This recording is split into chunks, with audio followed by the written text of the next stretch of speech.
Hello दोस्त, अभी हम लोग जानेंगे इस कंपनी के बारे में। तो इसका बाइंडर देख सकते हो, थोड़ा सा रिटर्न दिए तो ज़्यादा भी नहीं।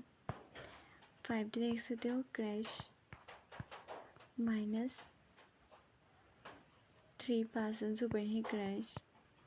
1 महीने में देख सकते हो लॉस। 6 महीने में देख सकते हो 12% ऊपर ही रिटर्न ही लॉस। 1 ईयर में भी देख सकते हो 40% क्रैश। 5 ईयर में देख सकते हो 36% लॉस। 1D देख सकते हो रिटर्न। अगर आप पहले ऊपर था, अभी भी थोड़ा सा ऊपर है। इसका मार्केट साइज देख सकते हो, मार्केट ओपन हाई लो देख सकते हो। तो आज के लिए इतना ही। May good bless you, good bye.